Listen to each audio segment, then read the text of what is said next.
Bueno, continuamos con el libro de Efesios. Ya entramos en el capítulo 4. El domingo pasado se nos enseñó hasta el versículo 16. Hoy vamos a continuar desde el 17 en adelante, en todo lo que sigue en ese capítulo. Y como ya nos dijo el pastor, esta carta siempre debemos entenderla dentro del contexto de la iglesia. Si bien hay momentos donde nos habla a nosotros, pero nosotros somos la iglesia. Por lo tanto, debemos entenderla desde ese lugar. No es para que yo no lo aplique a la congregación, es para que yo lo aplique a la congregación y a los miembros de la iglesia. Por lo tanto, esto nos habla como algo corporativo. Y tenemos que verlo de esa forma, porque justamente el libro de Efesios nos está revelando la iglesia, la revelación que Dios le dio a Pablo sobre la iglesia. Y esa revelación fue plasmada en esa carta para nosotros, para que aprendamos a cómo movernos en la iglesia, cómo crecer en la iglesia. Pero es importante también que entendamos qué es la iglesia. O sea, y esto es también como para nivelar, porque a veces no puede estar claro en todo. Hay gente que se va añadiendo hace poco, pero sabemos que la iglesia no está compuesta por estas cuatro paredes. O sea, la iglesia la formamos seres humanos redimidos. Somos sus hijos, la iglesia. Por tanto, si yo hiciera desaparecer estas cuatro paredes, la iglesia sigue estando y firme. Entonces, cuando salimos acá, no dejamos de hacer iglesia. Una vez que cruzamos esa puerta, no dejamos de hacer iglesia. Por lo tanto, todo lo que se le demanda a la iglesia es para que lo vivamos y lo apliquemos en nuestra vida, no en la congregación. Normalmente en la cristiandad se ve eso, ¿no? Que los cristianos de cierta forma se comportan de alguna manera dentro de la congregación pensando que eso es la iglesia, y por más que sepan que no es una iglesia, pero los comportamientos a veces delatan otra cosa. Entonces, cómo nos comportamos acá adentro debe ser la misma forma como nos comportamos tanto en nuestra casa, en nuestro trabajo y en la calle, ¿no? Por lo tanto, somos iglesia en todo momento. Y un punto importante que debemos tener en cuenta de esta carta también es que podemos ver hasta los primeros 3 capítulos todos los indicativos que Dios le da a la iglesia. ¿Y qué son los indicativos? Son los verbos que indican algo, una afirmación, algo que ya somos. Es la narración de sucesos pasados, presentes o futuros, pero de algo que alguien ya hizo. O sea, es la acción de, por ejemplo, nos bendijo. Eso es un indicativo, nos está diciendo que Dios ya nos bendijo con toda bendición espiritual. Entonces vamos a ver, y vimos primeramente en los primeros 3 capítulos, que Dios ya nos bendijo con toda bendición espiritual, nos predestinó y nos adoptó como hijos, fuimos redimidos mediante su sangre, habiendo perdonado nuestros pecados, recibimos herencia, fuimos sellados con el Espíritu Santo como garantía de nuestra herencia, fuimos amados y salvados aun cuando estábamos muertos en nuestros delitos y pecados. Ya no somos extranjeros, sino miembros de la familia de Dios, formamos su cuerpo, tenemos una nueva ciudadanía, la del reino, porque fuimos trasladados del reino de las tinieblas al reino de su amado Hijo, y somos la iglesia, edificada como morada de Dios.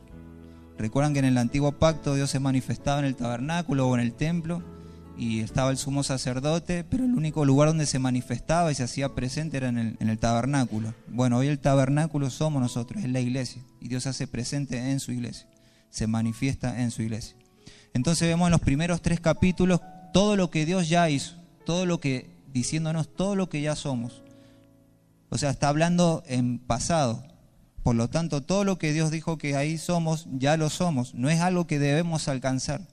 No es algo a lo que debemos procurar, sino que ya somos, como dije, sus hijos, redimidos, bendecidos. Entonces, estos indicativos que vemos en los primeros 3 capítulos nos están hablando de quiénes somos, se está hablando de nuestra identidad. Que quede claro en este mensaje que cuando hablamos de identidad es lo que ya somos. Entonces, los primeros 3 capítulos nos está diciendo quién sos vos en Cristo Jesús. ¿Quién sos? No quién vas a ser, es quién sos. ¿Quién sos ya ahora, desde el día que Dios vino a tu vida? Entonces, dadas estas verdades, Dios ¿qué espera? Que vivamos conforme a lo que somos, ¿no? Y eso se trata todo también lo que vamos a ver hoy día. O sea, si sos esto, por lo tanto, comportate como tal o vivamos como tal, pero vamos a ver cómo es ese proceso de transformación. Que es lo mismo que ser transformado a la imagen del Hijo, revestirnos del nuevo hombre, vestirnos de luz, que Cristo more en nuestros corazones. Estamos hablando del mismo tema. tiene que ver con el crecimiento espiritual, con la santidad, que es lo mismo, crecer en santidad, expresar cada vez más a Cristo. Cuando hablamos toda esa terminología estamos hablando de lo mismo, no estamos hablando de otra cosa. Es el proceso de santificación gradual que va viviendo el cristiano desde el momento en que fue regenerado. Entonces, quiero que presten atención a esto, que santidad no es intentar dejar de pecar. Santidad no es intentar dejar de pecar, eso es moralismo y eso es casi legalismo. Y téngame paciencia que ahora le voy a explicar por qué esto es así. Santidad, conforme a lo que vamos a ver en la carta de hoy, tiene que ver con revestirnos de Cristo y como resultado manifestar su santidad. Y esa santidad es lo que hace que nosotros dejemos de pecar. Cuando yo quiero dejar de pecar sin el fruto de la santidad, es donde nos metemos en problemas y estamos en legalismo y moralismo, y es lo que normalmente hacen las personas legalistas, ¿no? O era lo que simbolizaban los fariseos, los religiosos de esa época. Por tanto, repito, santidad no es intentar dejar de pecar. Santidad, como vamos a ver hoy día, es revestirnos de Cristo y como resultado manifestar su santidad, la cual nos santifica y nos hace dejar de pecar. Entonces yo no intento dejar de pecar por miedo, yo no dejo de pecar porque si no pierdo mi salvación, porque si no Dios me deja de amar, porque si no dejo de estar bendecido con toda bendición espiritual. No es por eso que yo dejo de pecar, ni ustedes deberían dejar o intentar dejar de pecar, sino que todas las disciplinas espirituales que nosotros aplicamos a nuestra vida, las aplicamos porque amamos a Dios y porque ya somos sus hijos. Y se espera que vivamos conforme a lo que somos, como sus hijos, que expresemos esa vida la cual ya fue implantada en nosotros. Entonces Pablo, desde el versículo 4, ya después de haber dado todos los indicativos, comienza a dar imperativos. ¿Qué tiene que ver? ¿Qué son los imperativos? Son órdenes, mandamientos, amad, bendecid. Esos son los imperativos. Empieza a dar mandamientos. Y esto es importante entenderlo porque si nosotros sacamos de la carta los primeros 3 capítulos, sacamos los indicativos y simplemente nos quedamos con los imperativos, eso es legalismo. Porque no tenemos el fundamento de por qué podemos vivir como Pablo nos está diciendo que vivamos. Y eso lo podemos hacer nosotros, no entender primeramente este proceso. Puede pasar en nuestra vida a la hora de estudiar una carta, o a lo mejor agarrar un versículo aislado, ¿no? Que Dios nos dice, no deja de robar, y nosotros decimos, imperativo, pero nos olvidamos que nosotros podemos dejar de robar por dar un pecado, o matar en nuestro corazón a otra persona. Lo podemos hacer porque dice los primeros capítulos, 3 capítulos, quiénes somos. Entonces esto es importantísimo que lo entendamos y que vamos a ver que esa forma de escribir Pablo la tiene en la mayoría de las cartas que él escribe. Por ejemplo, en Romanos vamos a ver que hasta el capítulo 11 son indicativos. Y a partir del capítulo 12 ya nos empieza a dar los mandamientos. Entonces venimos viendo a partir del capítulo 4, que Pablo ya nos empieza a hablar de la unidad del cuerpo de Cristo. O sea, Pablo está ocupado o preocupado por la unidad del cuerpo de Cristo y que vivamos de una manera digna, como dice en el primer versículo, de una manera digna a la vocación a la cual fuimos llamados. Es lo mismo que decir que seamos coherentes con nuestra identidad, es lo mismo que decir que vivamos conforme a lo que somos. ¿Por qué? Porque Pablo también nos enseña que la edificación del cuerpo de Cristo está vitalmente relacionada con el crecimiento y la madurez de sus miembros. Es decir, mientras más maduran sus miembros, más su cuerpo es edificado. Es lo mismo lo que nos está queriendo decir Pablo en los primeros versículos. Entonces, y la madurez de sus miembros está totalmente relacionada con cuánto obtengo yo de la revelación de Cristo. O sea, de cuánto se me revela la identidad que yo tengo en Cristo.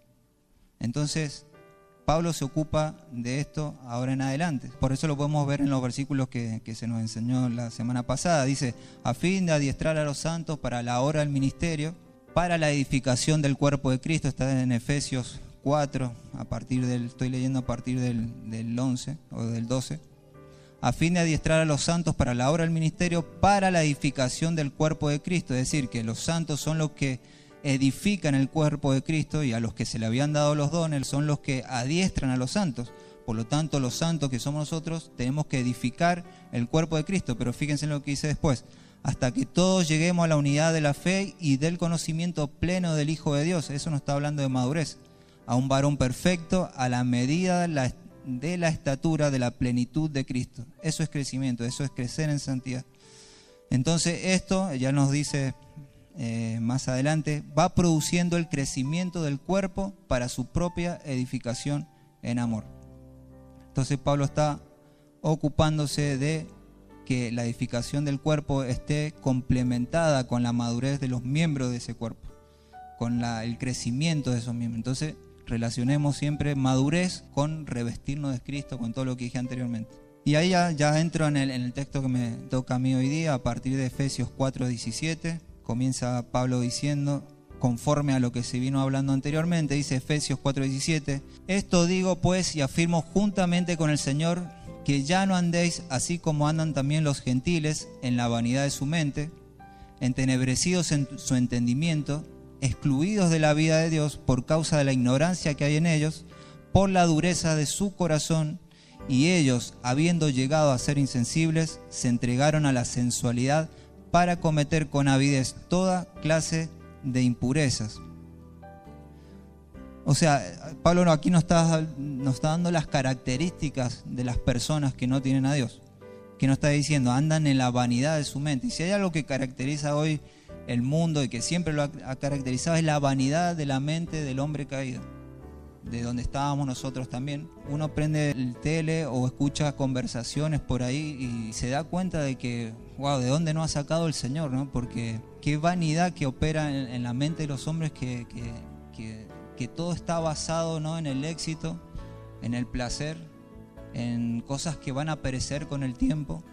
O sea, uno ve los videoclips musicales y pareciera que el sentido de la vida fuera tener muchas mujeres, dinero y andar en un auto deportivo. Y eso es lo que está consumiendo la juventud hoy día del mundo, haciéndole creer que eso es lo correcto, pero eso es vanidad de vanidades. Ya lo dijo de Eclesiastés, ¿no? O sea, si hay algo que caracteriza el libro de Eclesiastés, es que nos muestra la vanidad de la mente del ser humano, pensando que todas las cosas que perecen en este mundo es el sentido de la vida. Eso es vanidad. Es cuando andamos superficialmente, cuando andamos por las cosas que perecen, cuando pensamos que nuestra familia es todo, cuando pensamos que el trabajo es todo, mi profesión es todo, cuando pensamos que mis hijos lo es todo. Y eso es, aunque nos duela, es vanidad de vanidades. Porque si todo eso no lo traemos a Cristo, eso va a perecer en algún momento. Y el día que eso que nosotros pensamos que es todo, el día que lo perdemos, nuestra vida se va juntamente con eso que perdemos. Entonces nuestra vida no puede estar sujeta en vanidades, cosas superficiales. Vemos la juventud preocupada hoy, más que por cultivar su mente, está más preocupada, incluso los adultos también, preocupada por su imagen externa, por cómo me visto, cómo me ven, pensando en el qué dirán el otro. Todo eso es vanidad. Cuando 5 millones de argentinos se juntan en el obelisco para celebrar el triunfo de Argentina, eso es vanidad. Porque por cosas más importantes y más sustanciales no se manifiestan las personas. Pero eso es vanidad de vanidades. Cuando pensamos que un equipo de fútbol lo es todo. Tienen el entendimiento entenebrecido. Otra característica del hombre caído, ¿no? Tienen entendimiento entenebrecido, no entienden. Están nublados, no razonan bien. El ser humano no razona bien. Por más que a veces pensamos que prosperan, que crecen, pero no lo hacen de un razonamiento como el que Dios espera que razonemos. No hay razonamiento correcto fuera de la palabra de Dios. Entonces, a mí algo que me llama la atención en estos tiempos es que cuando se habla, por ejemplo, de las escuelas, ¿no?, de la educación, que vemos que la educación está totalmente destruida y se dan datos, información sobre la educación, lo llevan todo a algo banal, ¿no?, a una cuestión de monetaria, de cuánto se le provee dinero a las escuelas, y ellos piensan que el problema de la escuela hoy en día es eso, el problema de los maestros es eso, es plata. Mientras más plata, mejor escuelas vamos a tener. Y no es así. La palabra nos enseña que el problema es el corazón del hombre. Y lo que está haciendo este mundo es destruir las familias. Un hijo que no crece en una familia correcta, protegida, con los valores correctos, esos valores lo va a llevar a su escuela y a la sociedad en la que se mueve. Entonces, al mismo tiempo ellos quieren edificar un colegio, una educación de calidad, pero al mismo tiempo están destruyendo la familia con sus valores, con sus principios. Se están apartando de todos los principios cristianos que más o menos teníamos esta sociedad anteriormente. El hombre no sabe que mientras más se aparta de esos principios, esos valores, más se corrompe. Y se va a corromper la educación, se corrompen los matrimonios, se corrompen todas las instituciones de nuestro país. Eso es tener el entendimiento entenebrecido. Como dice en la Escritura también, dice el necio, no hay Dios. Y a veces no todos dicen no hay Dios con sus palabras, pero su forma de vivir expresa ese ateísmo. Porque el no hay Dios es una postura del corazón. Entonces, por causa del entendimiento entenebrecido. También nos dice que están excluidos de la vida de Dios por causa de la ignorancia que hay en ellos. Y fíjense por qué, por la dureza del corazón. ¿Se acuerdan que vemos en las profecías de Jeremías, Isaías también, que dice que el hombre tiene un corazón de piedra? Y que cuando el Señor promete, allí dice que le iba a dar un corazón de carne, donde iba a derramar su espíritu. Bueno, el hombre natural tiene un corazón de piedra. Por eso no es sensible a las cosas de Dios. Y justamente después dice, es insensible al pecado. ¿Qué significa que el hombre natural es insensible al pecado? Es que el pecado no le duele. O sea que puede estar pecando, pero ese pecado no incomoda, se siente cómodo. Ve pecado en el tele y no le causa nada. Ve pecado en la calle y no le causa nada, no se inquieta, no se pone incómodo, no se pone ni colorado. No solamente por hacerlo, sino por contar lo que otros hacen, como dice la Escritura. Por eso dice Pablo que aún lo que hacen los otros, ni siquiera eso hablemos. Entonces son insensibles al pecado. Yo me acuerdo cuando era chico, pasamos una vuelta, íbamos por una vereda y había un perro que parece que no tenía muerta la cola. Vaya a saber cómo fue eso, pero no tenía sensibilidad en la cola. Entonces me acuerdo que pasé y mi amigo que estaba al lado le pisó la cola y me llamó la atención de por qué no reaccionaba el perro. Claro, y me dice, no, es que tiene la cola muerta y no había perdido toda sensibilidad al dolor. Bueno, eso es lo mismo que pasa en el corazón del hombre caído. Ha perdido toda sensibilidad al pecado. La Biblia también le llama a eso tener la conciencia cauterizada. También dice que se entregaron a la sensualidad para cometer inmoralidad, es decir, libertinaje sexual. Bueno, si hay algo que caracteriza a nuestra época es que el sexo es el Dios de este siglo. Todo ronda y gira alrededor del sexo. ¿Por qué? Porque el hombre piensa que el fin para el cual vive es disfrutar. Y si el sexo supuestamente es lo que más nos trae placer, necesitamos expresar la sexualidad en todas sus formas. Obviamente todo separado de la forma de Dios, ¿no? Hoy hablar de guardarse para el matrimonio es como ser el hazme reír de toda la sociedad. Eso ya no se habla, ya pasó de moda. No así entre nosotros. Tener sexo fuera del matrimonio también es lo común. Hoy, fíjense si se tiene el entendimiento entenebrecido. Hoy dicen, no, voy a convivir con la mujer 7, 8 años para saber si me caso con ella. Y durante ese tiempo tienen relaciones sexuales, viven como marido y mujer. Y una vez que ya viví 7 años con ella, voy a decidir si me caso con ella. Hermanos, si casarse con una mujer es el acto sexual. Después lo que nosotros hacemos durante una ceremonia, lo que lo expresamos a Dios y al mundo, pero lo que une al hombre y a la mujer es el acto sexual. Estás haciendo pacto con una persona por medio del acto sexual. Ese es el verdadero matrimonio del hombre y la mujer. ¿Y por qué están entenebrecidos? Porque eso no es lo que nos enseña la palabra de Dios. Es totalmente lo contrario. ¿Y por qué es malo? Porque eso termina afectando la vida de las personas. Porque Dios no da mandamientos por dar mandamientos, sino que Él sabe lo que nos hace feliz y lo que nos conviene. Pero Pablo continúa en el versículo 20, dice, después de haber descrito a este tipo de personas, en el 20 dice, pero vosotros, pero ustedes, o sea, todos los que estamos aquí, pero ustedes, todos los nacidos nuevos y regenerados, no habéis aprendido a Cristo de esta manera. Si en verdad lo oísteis y habéis sido enseñados. Cuando dice no habéis aprendido a Cristo de esta manera, no solamente ese término de no haber aprendido a Cristo, porque también podría haber sido no fueron enseñados así por Cristo, pero dice no aprendieron así a Cristo, tiene que ver con no solamente haber escuchado las enseñanzas o la doctrina de Cristo, sino de haber escuchado a Cristo. Tiene que ver con haber escuchado a Cristo a través de la palabra, a través de la doctrina. Por eso muchas veces cuando la doctrina queda en nuestra mente, porque simplemente hemos escuchado información, pero es totalmente distinto cuando escuchamos a Cristo. Si en verdad lo oísteis y habéis sido enseñados en Él, conforme a la verdad que hay en Jesús, y el 22 continúa y dice que en cuanto a vuestra anterior manera de vivir, os despojéis del viejo hombre, que se corrompe según los deseos engañosos, y que seáis renovados en el espíritu de vuestra mente, y os vistáis del nuevo hombre, el cual, en la semejanza de Dios, ha sido creado en la justicia y santidad de la verdad. Fíjense, acá Pablo ya nos da 3 imperativos: despojados del viejo hombre, renovados en el espíritu de vuestra mente y revestidos del nuevo hombre, ¿no? De nuevo, despojados del viejo hombre, primer imperativo, renovados en el espíritu de vuestra mente y revestidos del nuevo hombre. Y antes de continuar acá creo que es necesario entender qué es el viejo hombre. Si Pablo nos está pidiendo que nos despojemos del viejo hombre, debemos entender qué es el viejo hombre. Esto es muy importante tener en claro qué es el viejo hombre, porque esto va a afectar nuestra santidad. No está hablando de viejo en términos de tiempo, está hablando de viejo de algo que perece, de algo que se corrompe, de algo que ya no sirve. En ese sentido está hablando de viejo. Dios, en cierta forma, ve al mundo dentro de 2 personas, de 2 naturalezas, en el viejo hombre o en el nuevo hombre. No hay término medio, o estás en el viejo o estás en el nuevo. Los nacidos de Dios, los regenerados, estamos en el nuevo hombre. Los que aún no han sido regenerados, no han nacido de Dios, están en el viejo hombre. Por tanto, no hay término medio. No hay uno con un pie en el viejo y otro pie en el nuevo. No hay bipolares cristianos.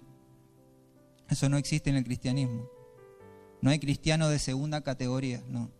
O estás en el nuevo o estás en el viejo.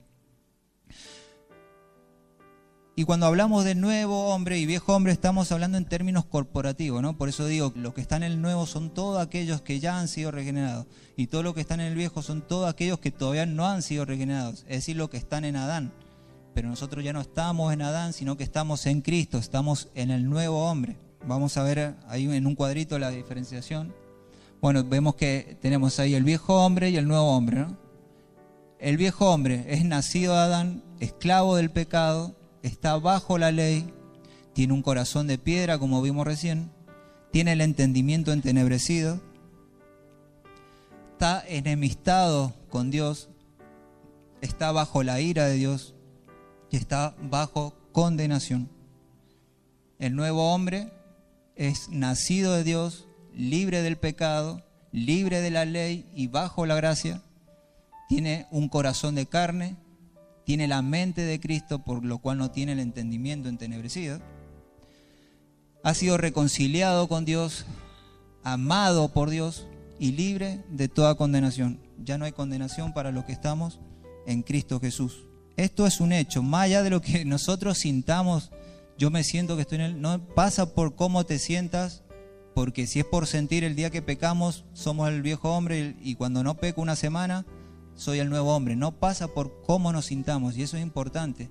Acá no corre el sentimiento, corre la fe, lo que nosotros hemos creído y confesado con nuestros labios. Es lo que ya Dios ya hizo.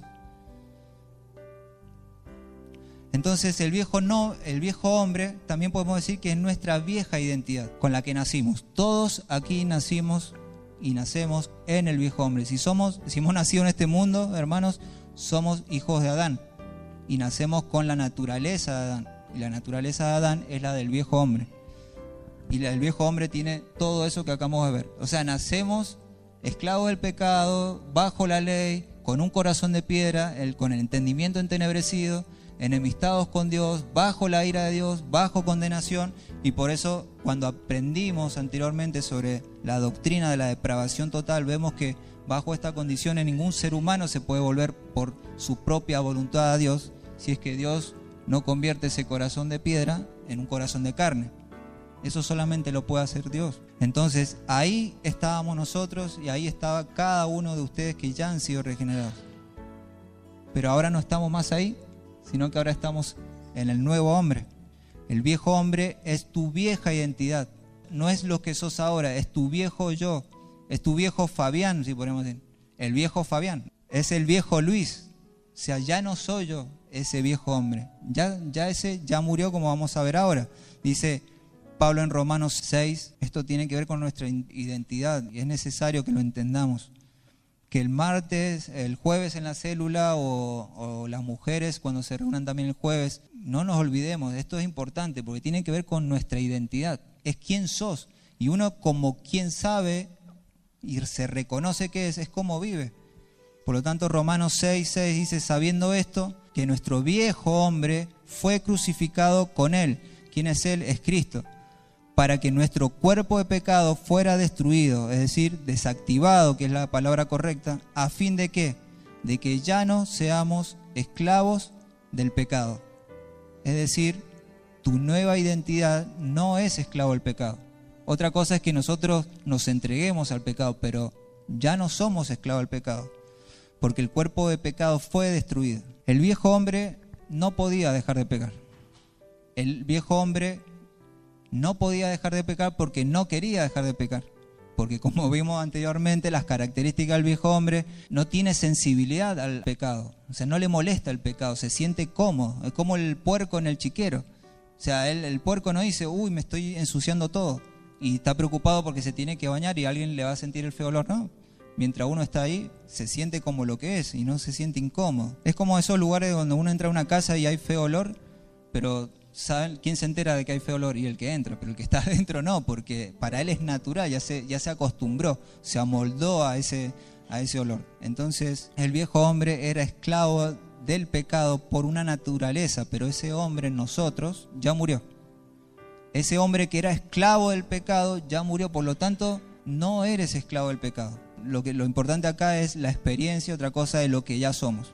Pero la experiencia se tiene que alimentar de lo que ya somos, por eso necesitamos la fe. Romanos 6:7, porque el que ha muerto, ¿y cuántos de aquí ya han muerto? ¿Quién ha muerto? Todos hemos muerto, los que hemos sido regenerados. Todos ya hemos muerto. Y vamos a explicar qué es eso, porque uno dice estoy muerto, pero yo estoy acá y aún recuerdo quién yo era antes. Y ese es el gran misterio que a veces nos cuesta entender, porque a veces, sí, yo soy un nuevo hombre, pero tengo todos los recuerdos de ese viejo hombre. Y bueno, justamente vamos a ver después por qué Pablo nos manda a renovar la mente. Entonces, porque el que ha muerto, es decir, todos nosotros, ha sido libertado del pecado. Por tanto, no reina el pecado en su cuerpo mortal para que ustedes no obedezcan a sus lujurias. Es decir, si Pablo está dando ese mandamiento, es probable que cristianos que ya han sido regenerados puedan perseverar en el pecado.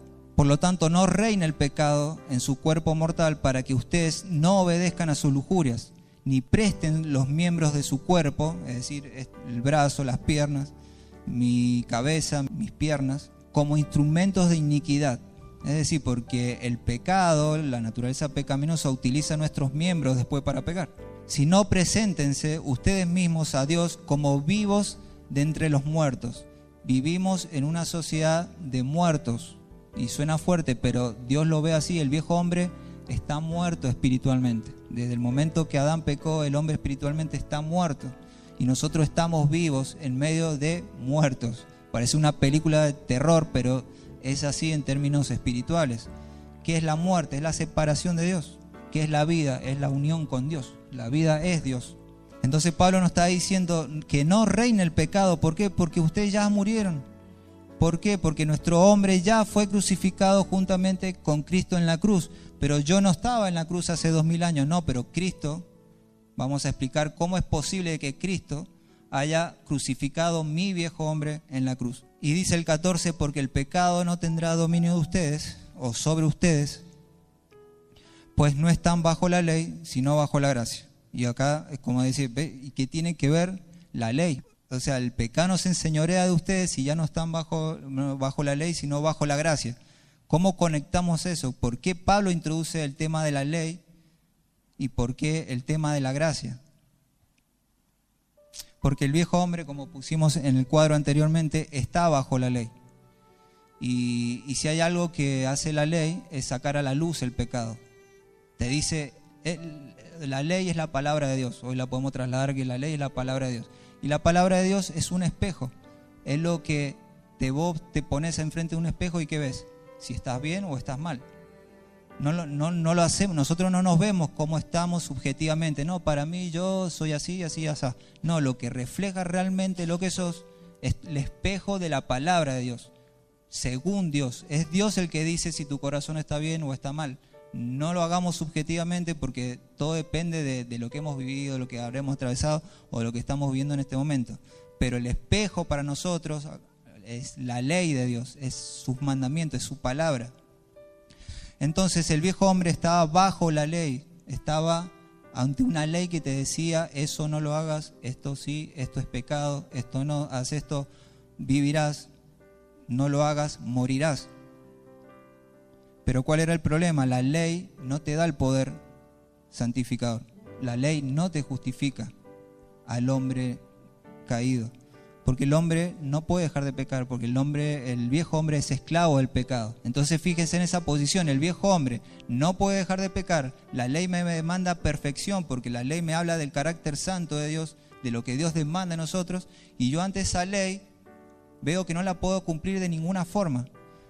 Es como si mañana dijeran, a partir de mañana sale una ley, se decreta y dice, está prohibido respirar. Prohibido respirar y el que respira lo matamos o lo llevamos a la horca. Medio extremo el ejemplo, pero es necesario. ¿Cuál es el problema? En que nosotros no podemos dejar de respirar. Estamos en problemas. Entonces ese era también el fin de la ley, ¿no? Cuando uno reconocía que estaba en problemas porque no podía dejar de no cumplir la ley, uno acudía a Cristo. Por eso decía, el fin de la ley es Cristo. La ley nos llevaba a Cristo. Pero la ley no te santifica, la ley no te da el poder para resistir el pecado. La ley te dice que está mal, es un espejo simplemente, pero no te dice, no te ayuda más que eso. Entonces el viejo hombre estaba en un problema, era pecador, porque el pecado es infracción de la ley de Dios. Estaba ante una situación de no poder dejar de pecar. Por lo tanto, ese pecado lo ponía en condenación, como vimos en el cuadro del viejo hombre. Está bajo condenación y bajo maldición. Y eso es estar bajo la ley. La ley acusándote y no tener las herramientas necesarias para poder librarte de la ley. Después Pablo lo explica también con la analogía del matrimonio. Después lo quieren buscar. Pero Cristo cumplió la ley, la demanda de Dios en nuestro lugar. Por lo tanto, al ser unos con Jesucristo, porque el que se une al Señor, un espíritu es con Él, nosotros también cumplimos la demanda de la ley en virtud a la obediencia de Cristo. Cristo, en semejanza del viejo hombre, vino y cumplió la ley. Y Cristo, cuando muere y resucita, resucita como ¿quién? Como el nuevo hombre. Entonces nosotros, cuando nos unimos al nuevo hombre, hemos cumplido a la ley. ¿Quién la cumplió en nuestro lugar? Cristo, pero por medio de nuestra unión nosotros también la hemos cumplido. Vamos a explicar un poquito más. Romanos 8:3 en adelante. Pues lo que la ley no pudo hacer, ya que era débil por causa de la carne, o sea, la ley no nos podía justificar ni santificar porque estaba limitada debido a que a la debilidad de nuestra carne. Estamos bajo la carne y recuerden que el viejo hombre no puede cumplir la ley, pero tampoco quiere cumplir la ley, porque esa naturaleza pecaminosa se rebela contra Dios. El viejo hombre aborrece a Dios. El viejo hombre odia a Dios. El viejo hombre quiere tomar el lugar de Dios. El viejo hombre quiere la gloria de Dios, que le pertenece solamente a Dios, porque solamente Dios es digno de toda gloria y de toda honra. Pero el viejo hombre se quiere apoderar de eso. Es la naturaleza de Satanás. Satanás, ¿qué quiso? Usurpar el trono de Dios. Quiso llevarse la gloria él. Entonces Romanos 3 dice, pues lo que la ley no pudo hacer, ya que era débil por causa de la carne, Dios lo hizo. ¿Cómo? Enviando a su propio Hijo en semejanza de carne de pecado, en semejanza de carne de pecado, en la semejanza del hombre pecador, que éramos ¿quién? Nosotros, el viejo hombre. Y como ofrenda por el pecado, condenó al pecado en la carne. Romanos 8:4 dice, para que el requisito de la ley se cumpliera en nosotros. ¿Qué demandaba la ley? Obediencia absoluta, perfección. Entonces nosotros en Cristo, esa demanda, esa perfección se cumple en nosotros por medio de nuestra unión a Cristo. Por eso decimos, pero yo no estuve hace 2000 años en la cruz con Cristo. Por medio de nuestra unión a Él, sí. Porque estamos en uno, en el nuevo hombre, en Cristo. En el que resucitó de entre los muertos. Entonces, a nosotros que no andamos conforme a la carne, sino conforme al Espíritu. El hombre nuevo no anda en la forma de la carne, el hombre nuevo anda en la forma del Espíritu. Todos los renacidos somos espirituales. El viejo hombre es carnal. El viejo hombre, ese requisito de perfección absoluta, de santidad, de impecabilidad, no lo podía cumplir. Por eso estaba bajo condenación. Porque cada pecado que cometemos y que cometíamos en ese tiempo es una afrenta contra Dios. Es decirle a Dios, no me interesan tus mandamientos. O sea, al Creador, al que nos creó, que nos dice, yo los creo, la vida es de esta forma, y nosotros decíamos, no, yo soy mi propio Dios. Cada pecado que cometíamos es decirle a Dios, no, yo tengo mi propio Dios. Y la única ofrenda agradable para ese sacrificio, porque ahí leemos también, la única ofrenda que podía ser aceptable por Dios, era de algo que cumpliera el mismo valor del Dios contra el quien se pecó. Y ese valor solamente lo tenía Él mismo. Por eso Él se hizo hombre. Por eso esa ofrenda fue agradable, dado que era perfecta. Entonces, ¿qué estoy tratando de explicar acá? Es que cómo mi viejo hombre ya fue crucificado juntamente con Cristo en la cruz, y que por medio de mi unión a Él, ese viejo Luis ya murió. Entonces ustedes tienen que ser conscientes, hermanos, que ese viejo, pongan el nombre suyo, ese viejo hombre ya murió por medio de su unión espiritual a Cristo. Es decir, en términos de posición delante de Dios, en términos de naturaleza, pero también en términos de condición delante de Dios. ¿Por qué? Porque naturalmente tenemos una naturaleza nueva, en condición ya no estamos enemistados con Dios, ya no estamos bajo la ira de Dios, y en posición ya somos santos, ya somos hijos, ya somos el cuerpo, ya somos la iglesia. Hermanos, esto es lo que contiene el Evangelio, que es lo que decía también el pastor al principio, que vamos creciendo en la fe. Tiene que ver con esto, con su palabra. O sea, la palabra es la que alimenta nuestra fe. Es lo que ya somos, el nuevo hombre. Bueno, ya definimos quién es el viejo hombre, pero así como el viejo hombre representado por Jesucristo antes de la cruz, murió en la cruz en nuestro lugar, el nuevo hombre resucitó. La segunda persona de la Trinidad, es decir, Jesucristo, tomó el lugar, se hizo hombre, por eso se tuvo que hacer hombre, resucitó con un cuerpo glorificado, para que por medio de nuestra unión espiritual a Él nosotros morimos su muerte, y eso nos lo dice en Romanos 6:3. Nosotros también morimos su muerte. Romanos 6:3 dice, ¿o no sabéis que todo lo que hemos sido bautizados en Cristo Jesús, hemos sido bautizados en su muerte? Y Romanos 6:4 dice, y resucitamos. ¿Qué dice Romanos 6:4? Por tanto, hemos sido sepultados con Él por medio del bautismo para muerte, a fin de que como Cristo resucitó de entre los muertos por la gloria del Padre, así también nosotros andemos en novedad de vida. ¿Cuál es la novedad de vida? Es Cristo. Cristo es la vida. Entonces, lo que nosotros siempre llamamos el bautismo no es tanto que lo que nosotros hacemos, sino es lo que Dios hace en nuestra vida. Él nos introduce en Él. Cuando Él nos introduce en Él, morimos, somos introducidos como simbólicamente bajo el agua y resucitamos como una nueva persona. Eso es lo que simbolizamos también, entre otras cosas, en el bautismo. Es que hemos dejado esa vieja vida, el viejo hombre murió, queda bajo las aguas, somos lavados por el agua de su palabra y resucitamos como un nuevo hombre. Por eso habla acá, introduce la doctrina del bautismo. Por medio de nuestra unión a Cristo somos bautizados en Cristo Jesús. No solamente morimos, ahí muere nuestro viejo hombre, sino también resucitamos. Somos nuevas personas. Y esa nueva vida sí o sí se deja ver. No existe tal cosa como que yo he nacido de nuevo, pero ando como el viejo hombre. No, hermano. Vamos a ver que tenemos lucha contra el pecado, pero hay un cambio, se produce un cambio. No hay forma de que, habiendo muerto a ese viejo hombre que tenía todas esas condiciones y habiendo resucitado a una nueva vida, sigamos siendo lo mismo. O sea, si yo me encuentro con una persona dentro de 10 años que dice que ha nacido nuevo y hace 10 años había conocido al Señor, yo no lo puedo conocer de ninguna forma, de la misma forma que era cuando estaba bajo el viejo hombre. No hay forma. No puede seguir el mismo chismoso, mentiroso, engañador y todos los pecados que podamos tener. No estoy hablando de que nos encontremos una persona perfecta, pero vamos a notar un cambio. Cada uno de ustedes que han nacido de nuevo, sí o sí han experimentado un cambio. Si ustedes no han experimentado un cambio, discúlpenme decirles que no han nacido nuevo y no están bajo el nuevo hombre. O sea, porque si no, lo que nos está diciendo acá el Señor es mentira. Lo que nos dice su palabra no es verdad. Entonces, sí o sí, esa nueva vida produce un cambio. Es por ese cambio y es por esa naturaleza es que vemos después todos los imperativos de la carta de Efesios, que Pablo nos manda a ¿qué? A despojarnos del viejo hombre, a renovar la mente y a revestirnos del nuevo. El nuevo hombre es perfecto, el nuevo hombre es santo, es justo, no hay mancha en el nuevo hombre. Y como dijimos, o estamos en el viejo o estamos en el nuevo. Y como dije al principio, Dios ve de cierta manera dos hombres sobre la tierra.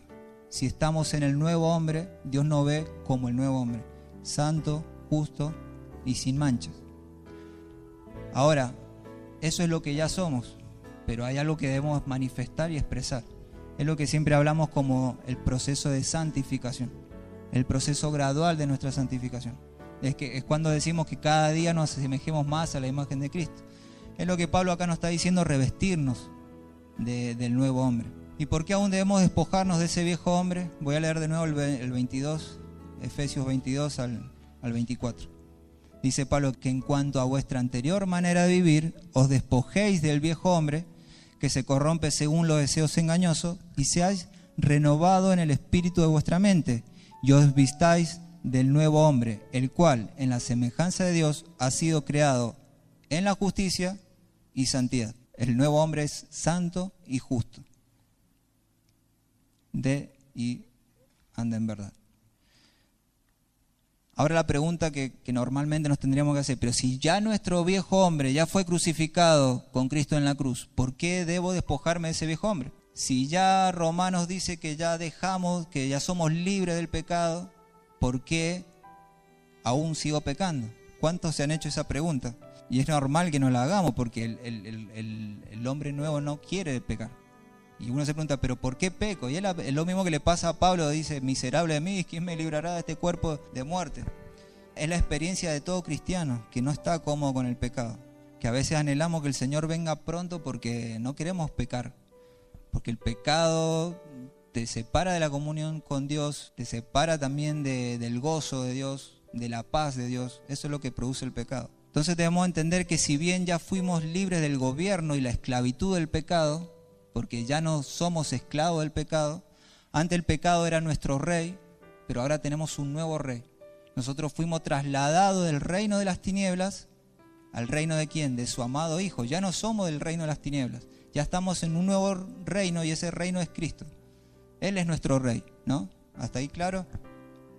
Cristo es nuestro rey, pero debemos despojarnos, dice Pablo. O sea, nuestra unión al viejo hombre dejó su corrupción en nuestro cuerpo mortal. Heredamos la corrupción del viejo hombre. Por eso Pablo nos dice que debemos despojarnos del viejo hombre. Ya no estamos en el viejo hombre, pero aún heredamos la corrupción del viejo hombre. Es decir, aún arrastramos pensamientos del viejo hombre, aún arrastramos formas de razonar del viejo hombre, actitudes del viejo hombre. Por eso pecamos, porque la carne es débil. Nuestra carne, naturaleza carnal, caída, heredó la corrupción del viejo hombre. Esto de ninguna forma quiere decir que estamos en el viejo hombre. Esto quiero que quede claro. Lo voy a leer acá. Esto significa despojarnos de cómo pensaba nuestro viejo hombre, dada su realidad caída. El viejo hombre pensaba así porque estaba en esa condición. ¿Se acuerda de ese lado del cuadro? Por eso pensaba así el viejo hombre, porque era nacido Adán, era esclavo del pecado, estaba bajo la ley. Tenía un corazón de piedra, el entendimiento entenebrecido, enemistado de Dios, bajo la ira de Dios, bajo condenación. Todo eso esa condición produce una forma de pensar, una forma de razonar y una forma de vivir. Se termina expresando en nuestra forma de vivir y de tomar decisiones. Pero ya cuando estamos de esta forma, ¿qué nos pide Dios? Que pensemos como lo que somos, por medio de la renovación de nuestra mente. Porque es en proporción a la revelación de nuestra nueva identidad que tenemos en Cristo Jesús, es que vamos siendo transformados de gloria en gloria. Es en la medida que sabemos quiénes ya somos hoy, no quiénes vamos a ser. Es tu identidad nueva en Cristo, es tu vida nueva en Cristo, es esa revelación en la que se va manifestando después en todos los frutos del Espíritu Santo. Por lo tanto, debemos despojarnos de ese viejo hombre. Yo utilizo este ejemplo que es como, se los compartí a los jóvenes la otra vuelta, que es como si nosotros vivíamos en un lugar muy miserable, con gente muy mala, teníamos padres que no nos amaban, que no nos cuidaban, y alguien pasó por la vereda y nos quiso adoptar. Hagamos de cuenta que era legal eso, y nos adopta y nos lleva a su casa, y en esa casa no es como donde estábamos. Ese lugar es lindo, está limpio, hay un buen ambiente, hay paz. El Señor que nos adopta es bueno, nos ama, nos cuida, nos respeta y nos invita a comer, pero nosotros nos sentamos a comer y empezamos a comer como comíamos antes, ¿no? Me saco la remera, me siento como quiero, me abro una cerveza, pongo los brazos arriba de la mesa, todos los malos modales que podemos tener a veces para comer. Bueno, es de eso que Pablo nos está diciendo que debemos despojarnos, es que nos ubiquemos en el lugar que estamos, es que vivamos como quien es hoy nuestro Padre, quien nos adoptó.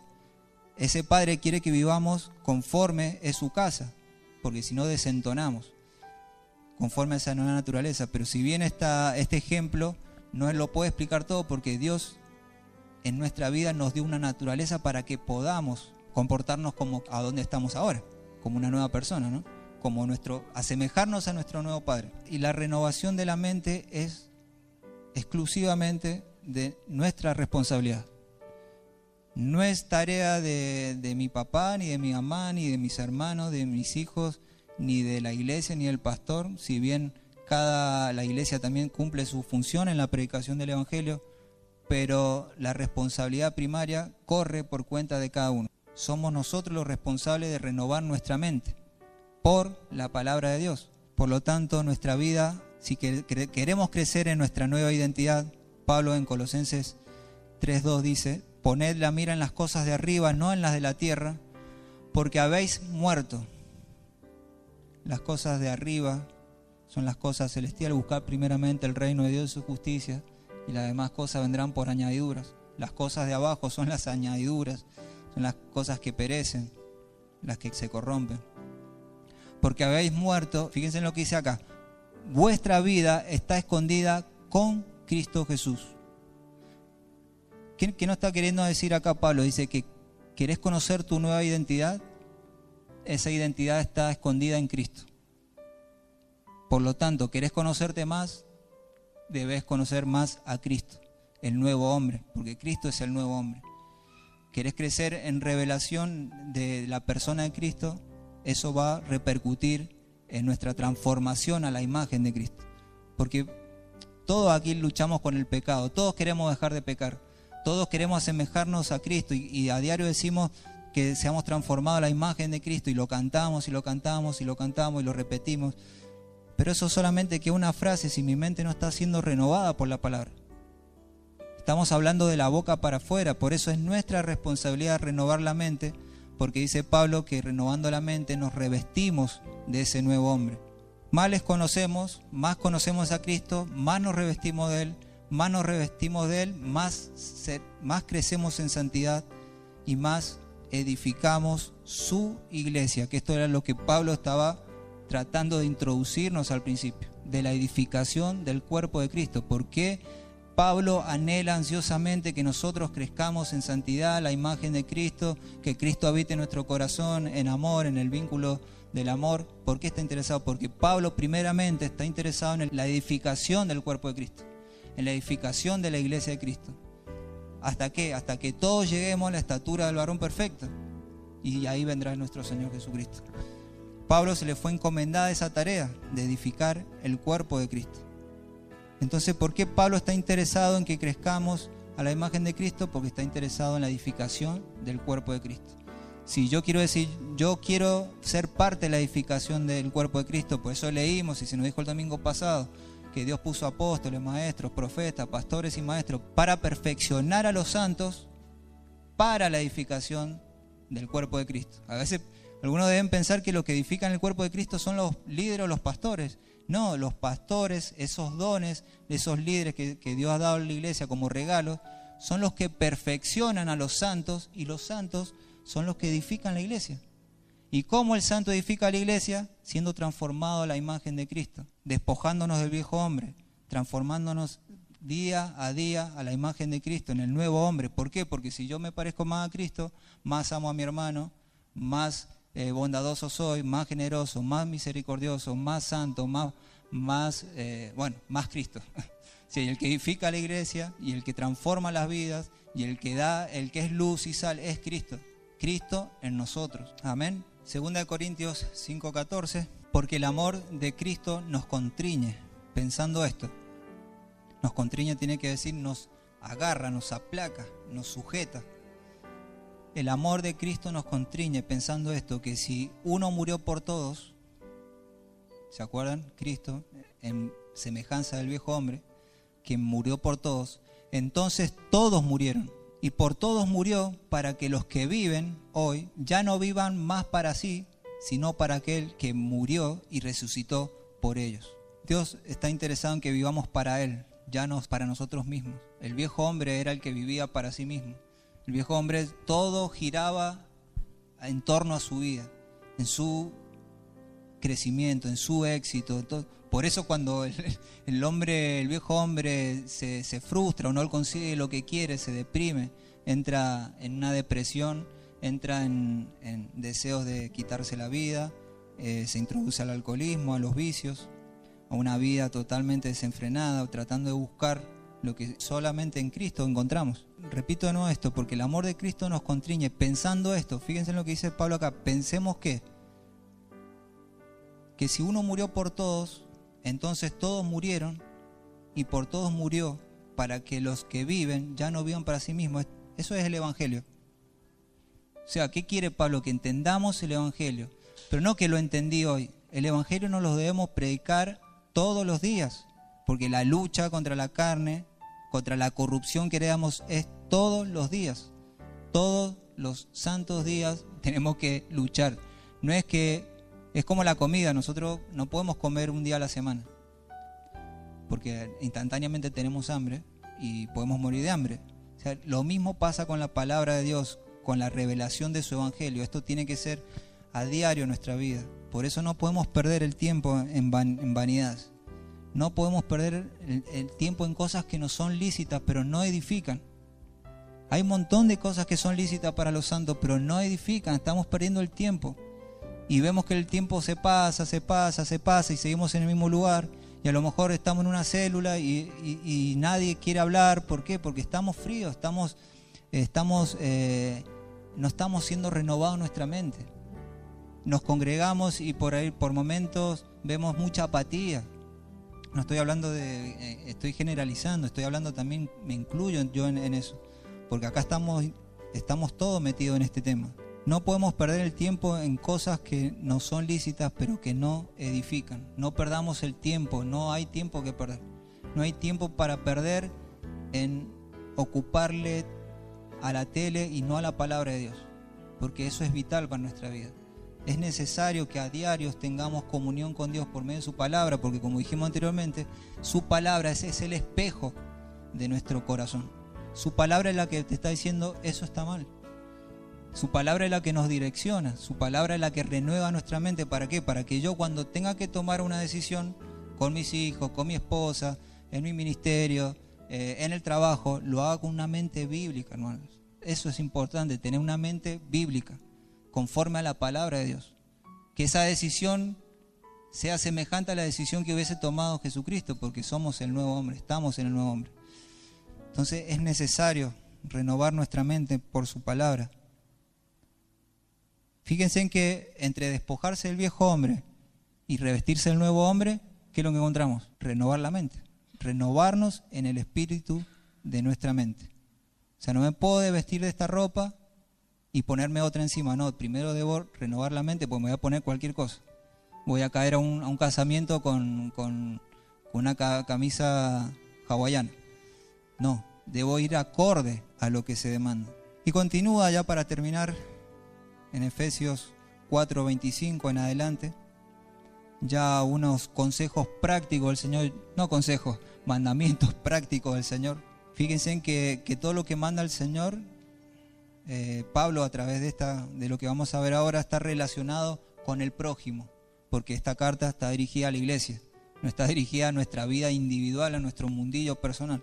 Dice, por tanto, dejando a un lado la falsedad, hablad verdad, cada cual, ¿con quién? Con su prójimo. Y acá es en lo que debemos renovar la mente, porque somos miembros los unos de los otros. Es decir, no simplemente le está diciendo que dejen de mentir o la falsedad y que hablen verdad cada uno con su prójimo. Eso sería simplemente el mandamiento. Pero ¿en qué debemos renovar la mente? Porque somos miembros los unos de los otros. No podemos desconectar el mandamiento de lo que debemos renovar la mente. ¿En qué debemos renovar la mente? En que somos miembros los unos a los otros. Porque el viejo hombre vivía para sí mismo, era individualista, pero nosotros estamos introducidos en el nuevo hombre y eso es un cuerpo, es una iglesia, es la novia, es todo en forma general, es la iglesia. Nos debemos mutuamente. Acá está siendo directo, deja de mentir, nos está diciendo Pablo, dejen la mentira, dejen de engañar, así sea la mentira pequeñita, mediana o mucha. No hay pecados veniales, como dice la Iglesia Católica, que hay pecados veniales y pecados remortales, que son peores. No, acá Pablo no está haciendo división de tipos de pecados. Hablar verdad. Es como cuando nos llaman por teléfono, no, decirle que no estoy. Eso es andar en falsedad. Y a veces esos son las que nosotros pensamos o podemos llegar a pensar que son mentiritas blancas o pecados veniales que no son tan graves. Pero ya vamos a ver más adelante que sí son graves. Todo tipo de mentira nos convierte en falsos, dejando a un lado la falsedad. No seamos falsos. Airados, pero no pequéis. No se ponga el sol sobre vuestro enojo. Airados, pero no pequéis. Acá dice, me puedo airar, pero puedo pecar. No, ya vamos a ver más adelante. Airados, pero no pequéis. No se ponga el sol sobre vuestro enojo. No está diciendo que no nos airemos. Después más abajo va a decir, dejen la ira. Y vamos a entender por qué. Pero dice, airados, pero ya que se enojaron, no pequen. ¿Y qué es pecar? Es que nos vayamos a dormir con el enojo. Y fíjense lo grave que es que dice que damos lugar a Satanás. ¿De qué forma podemos llegar a dar lugar a Satanás? Y que eso es como meter la basura abajo de la alfombra. Cuando no resolvemos los problemas rápido, eso se va acumulando, genera raíz de amargura. Eso va produciendo en nosotros un corazón que se va enfriando hacia Dios. Y después decimos, ¿por qué no tengo ganas de orar? ¿Por qué no tengo ganas de leer la palabra? ¿Por qué hoy este domingo no tengo ganas de congregarme? ¿Por qué prefiero estar en cualquier lugar menos con la iglesia? Y a veces es porque descuidamos estos pequeños mandamientos, pero no menos importantes. Airados, pero no pequéis, no se ponga el sol sobre nuestro enojo, resolvamos los problemas antes de irnos a dormir. Ni deis oportunidad al diablo. El que roba, que no robe más, sino más bien, fíjense, ¿por qué no hay que robar? Primero porque es pecado, pero ¿en qué debemos renovar la mente? Sino más bien que el que trabaje haciendo con su mano lo que es bueno, a fin de que tenga que compartir con el que tiene necesidad. O sea, para manifestar la bondad o el amor de Dios debemos trabajar. Para trabajar debemos dejar de robar. O sea, podemos trabajar y robar al mismo tiempo también, pero acá lo que nos está diciendo es que no robemos.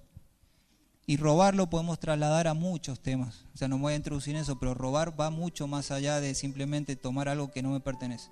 Es una posición o una postura del corazón. Pero no voy a ir ahí porque ya el tiempo va terminando. Entonces, a fin de que tenga que compartir con el que tiene necesidad.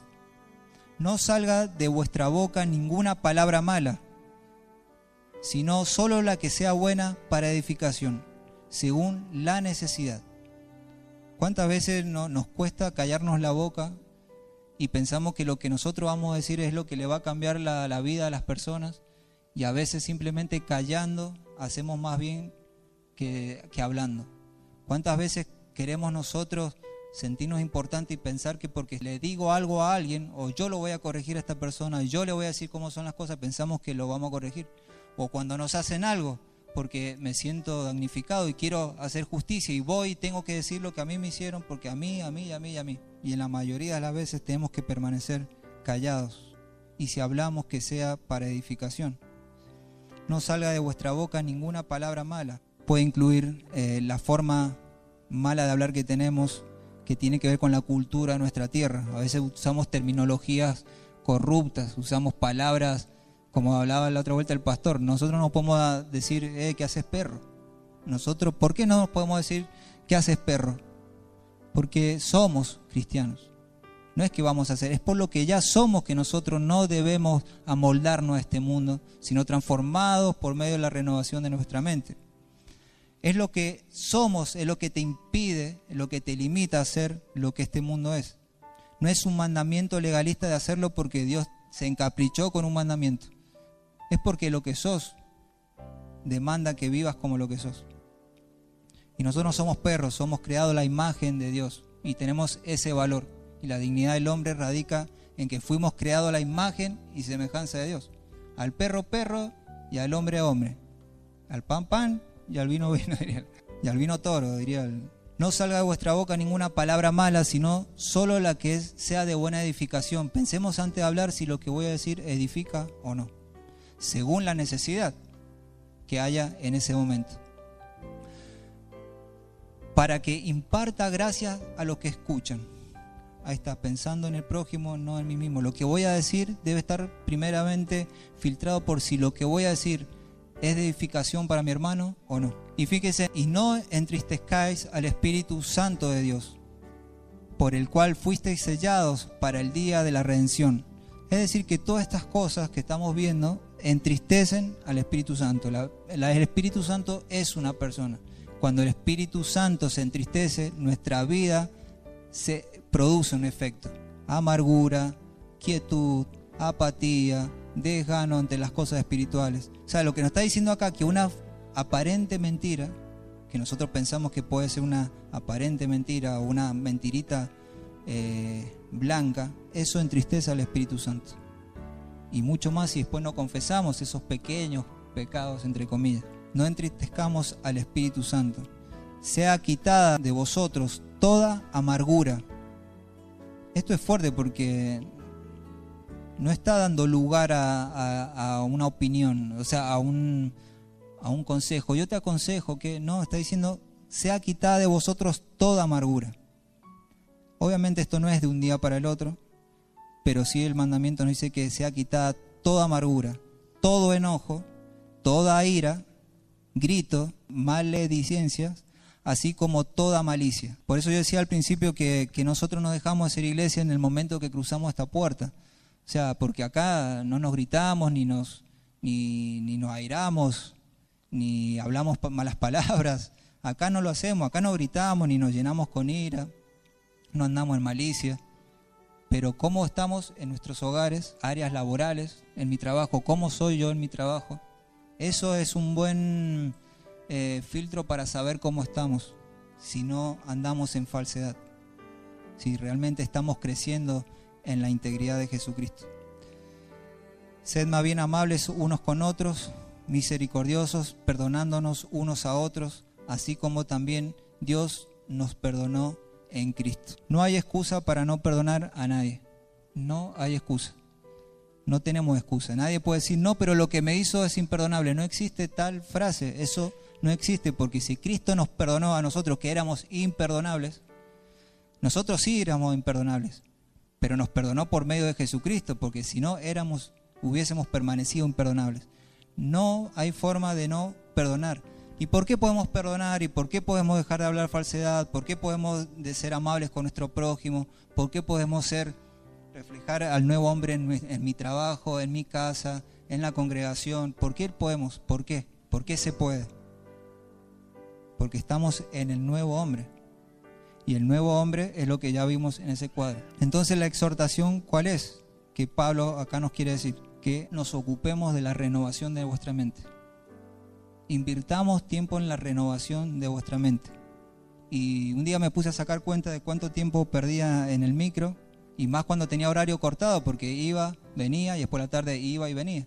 Entonces me di cuenta que se me iba un montón, ahora no tengo la cuenta exacta, pero me acuerdo que se me iban muchísimos días al año en micro.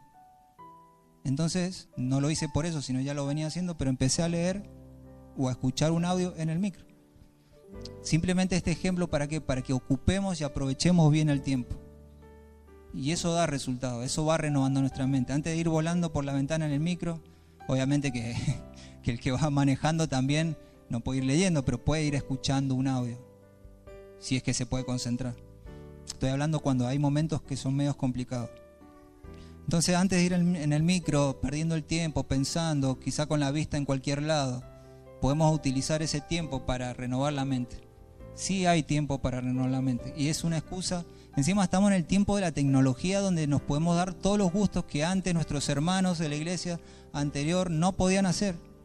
Pero estamos prácticamente en la generación más analfabética bíblicamente, no dicha por mí, sino dicha por las estadísticas. Y esto sí repercute en nuestra vida.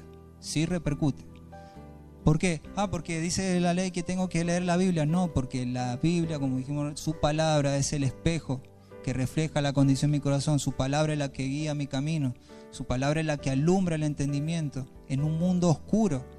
El mundo no pierde el tiempo en tratar de meternos porquería en la cabeza. Recuerden que tenemos lucha contra carne, no contra carne ni sangre, sino contra principados espirituales, contra Satanás, contra la carne y contra el mundo. La lucha es ardua, estamos en guerra.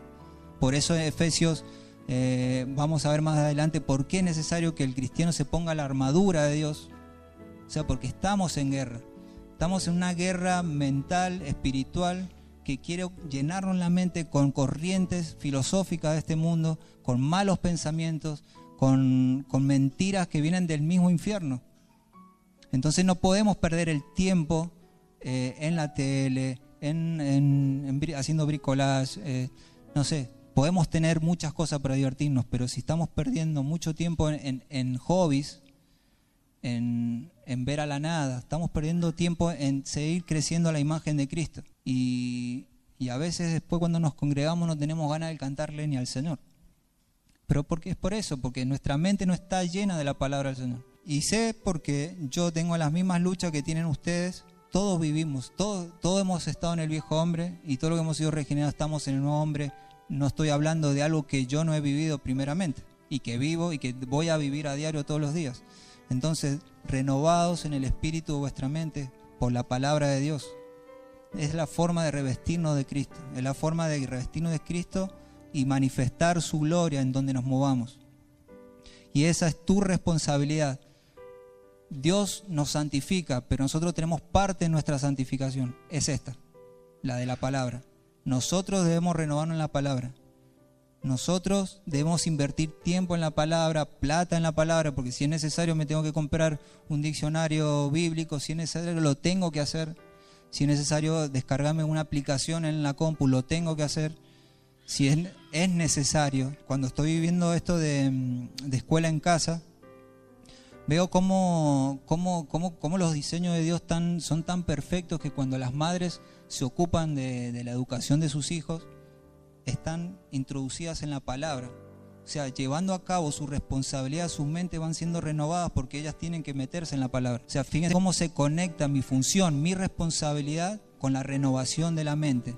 Y fíjense si los padres nos ocupamos de nuestra responsabilidad, que es discipular a nuestros hijos y discipular a nuestras esposas como sacerdotes de nuestros hogares, sí o sí eso nos tiene que conectar con la palabra. Pero si no me conecto con la palabra y mi mente no es renovada, ¿cómo voy a exhortar a mi esposa? ¿Cómo la voy a guiar? ¿Cómo la voy a discipular a mis hijos?